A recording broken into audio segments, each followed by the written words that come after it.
The social directives. What are the social directives? That's a good question. I'm glad you asked. The 11 social directives. Okay. So look, let's get into real quick the significance of the number 11. So that's going to cause me to have to scroll up a tad bit. There we go. The significance of the number 11. All right. So the number 11 carries a vibrational frequency of balance because you got one on the left and the number one on the right, identical. And you can see that the ones side by side are parallel lines. So we see balance, we see equality, okay? We see sameness. It represents male and female equality, one and one, because it takes a unification of the one male and the one female to come together and copulate to give birth to the two. The second, well, really it's the third, actually, because 1 + 1 = 3 when it comes to human biological mathematics of intercourse. Because when you add one onto one and they intersect and a baby comes forth, now there's 3 people. So think about those mathematics. The number 11 contains sun energy and moon energy, the masculine and the feminine, simultaneously, yet holding them both in perspective separateness, which is perfect balance. So that perspective separateness is really about saying that they're distinct entities. A man is a distinct entity. A woman is a distinct entity, or male and female. Okay? They have different forms to carry out their different functions, but they unite together in harmony, carrying out both of their functions. And when they unite, that is the oneness that is brought about that brings forth the third, which is the child. And that's how creation is manifested not quickly, but simply, in a nutshell. Perfect balance. So we can have equality, but difference. Equality meaning equal in value. Okay. This number one right here is equal in value to this number one right here, but yet they are different and they are separate because they are standing side by side. This one is not totally over top of this one merging into it. It's showing the separation. So when there's separation, that's creation, and that's diversity, because no two things are perfectly the same, although they can have very, very many elements in common, you see. But for the fact that this number one is occupying one space and this number one over here is occupying another space, is showing that there is a difference, although they appear to be identical. So the number 11 represents vision, balance, invention, refinement, congruency, fulfillment, and higher ideals. It's the balance of work and play. This is beautiful, y'all, because when you really look at these directives, you see that with the spiritual guides and the elevated ancestors and the keepers and lords of the records have given us with this mandate is so powerful, so distinct, so clear, and so awesome. So the 11 is also the balance, emotion, thought, and spirit. The balance of emotion, thought, and spirit. Okay, because we know we have to have a balance of those. You know, who wants to go through life emotionless? But we don't want to go through life over emotional either. We have to have balance, and we create that balance through thought, through having balanced way of thinking, having the correct perspective based on truth. I know that's a controversial word. What is the truth? The truth is the complete picture of yourself, your identity, and who you really are.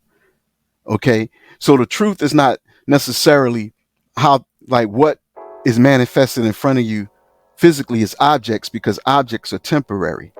But the truth, if it is the truth no matter what expanse of time, then that cannot be based on temporal things. It has to be based on what is permanent and unchanging. And so we know that the phenomenal world is not permanent, it is always changing. But the only thing that is non-changing is change. And the fact that all things physical come from a non-physical or realm beyond the physical, the spiritual. Okay?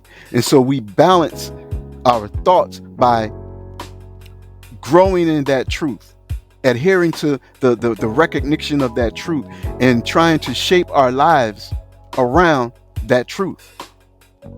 Okay? And so when we have the balanced thought, we have balanced emotion, balanced spirit, and we have balanced masculine and feminine aspects. All right? So that's the number 11, right? And so that's the significance of having 11 social directives. And later on in another discussion, we'll get into the 11 values. Now, I did not know, honestly, I was not thinking of the significance of the number 11 when I was given the 11 social directives and 11 values. They just manifested like that through me. And then later on, I discovered for myself the significance of the number 11. I was like, wow, look at that synchronicity. That's another example, one of many examples of how I'm being a vessel for this, and this is not coming through me. I mean, this is not coming from me, but through me. And so I'm growing in this mandate just like anyone else. So the 11 social directives are universally mandated. They are a set. They are a universally mandated set of consciously guided, intentional interactions of humans with one another and with all life on the planet. I'm going to read that again because I believe it would do good for not just you to hear that again, but also for me to hear that again. The social directives, the 11 social directives are a universally mandated set of consciously guided, intentional interactions of humans with one another and with all life on the planet. We are consciously and constantly guiding our interactions with the intention of raising the level. The 11 social directives are also the mental and emotional character tools for the now habit. And remember, the now habit is a way of life, but it is also an entity that is being built and manifested. It's a way of life. It's a culture of the self.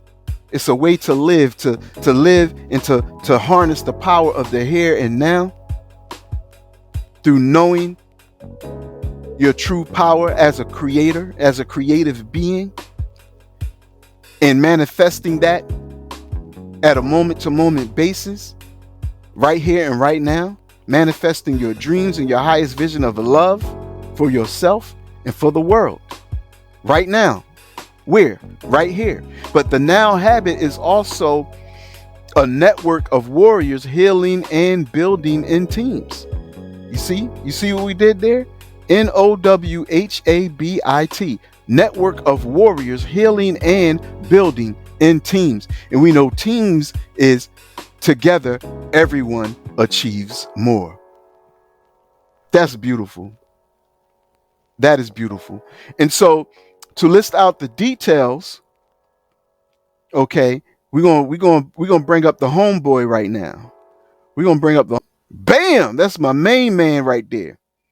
That's my main man, the mandate man, which is me or any other person that wants to be a vessel for the razor level mandate. Okay, and it's a man because I'm in the male body, so of course, I'm being a man right now. You know what I'm saying? But we can, maybe we should create a graphic for the mandate woman too. But I consider the mandate woman to be my wife, Kenda Bell, who has the joy factor mama. Okay, and in her graphic of the joy factor, she's the joy factor mama And we have a graphic for that, so we could say that she is also the mandate woman, and I am also the joy factor Baba, or the joy factor man. But anyway, I digress. And so there are 11 social directives. And as you see, this man right here, and you see on his chest, there is the frequency tower, which I spoke about in another session. But so the mandate man is a modification of the frequency tower. He also represents the frequency tower. You see the brain right here, right? And so now when we go and pull our mandate man back up for the visual, we can see the body of the frequency tower around his heart level, and then his head, the brain of the frequency tower, the top of it is right here. And these are the rays, the energy rays that are emanating from the tower.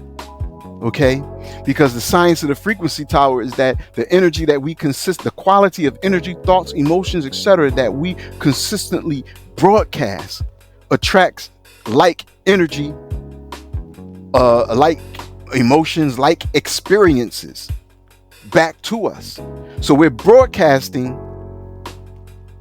to draw things to us. So what we broadcast, based on what we broadcast, we can forecast our future by what we consistently broadcast in the present.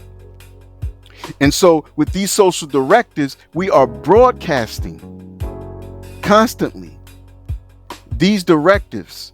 All right, because look, we have to remember now, what are the social directives? They are a universally mandated set of consciously guided intentional interactions of humans with one another and with all life on the planet. We are consciously and constantly guiding our interactions with the intention of raising the level. And they are the mental and emotional character tools for the now habit. In other words, for raising the level. That's what we are doing with this. Okay? And so we want you to know and understand that this mandate, these directives have a meaning, and in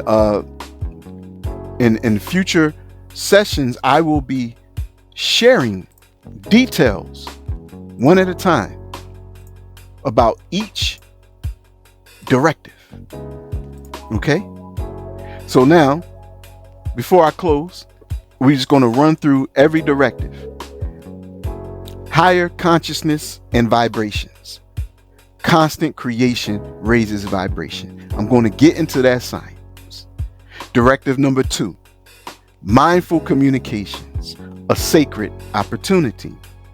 If you understand what me and my wife put together called Sacred Opportunities, which was a unification and is a unification of the mandate, my mandate, and her joy factor, and we put them together and made the beautiful Sacred Opportunities business. However, that is out of the mindful communications, because communicating is always a sacred opportunity. We will get into that thoroughly. Also, love and conscious relating, directive number 3. To love is to embrace, enhance, encourage, and allow.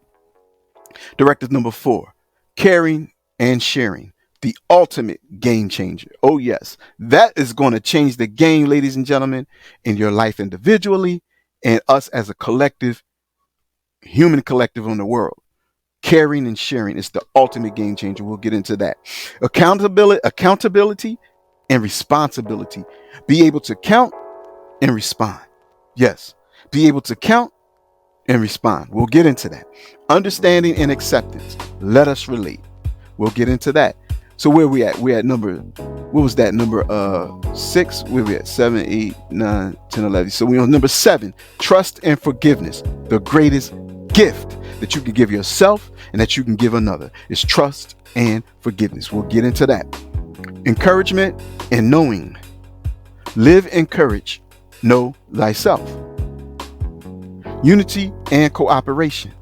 A reality of existence. creative play, laughter, and fun. Probably everybody's favorite. Make everything fun. And number 11, celebration and appreciation. All day, every day, baby. It's a party. Life's supposed to be a party, a constant celebration and appreciation, man. We supposed to have fun. It said, see, they didn't tell us to have fun sometimes. They said make everything fun, man. They didn't say celebrate and appreciate sometimes. They said celebrate and appreciate all day, every day. All day, every day. Come on, man. What we doing, man? What we doing? You know, you going to celebrate with me? You going to appreciate with me? You want to have some laughter and fun with me? Let's be creative and play together as a humanity. Woo! Hey, life about enjoyment and having fun. You see? So these are the 11 social directives, and we have courses for each one. I will be doing intro videos for each one to give you an overview, and then you will be invited to an opportunity to participate in the course, to exemplify each and all of these directives in your personal life, in your family life, your community life, your business life, whatever aspect of life, your relationships, all of that good stuff, baby.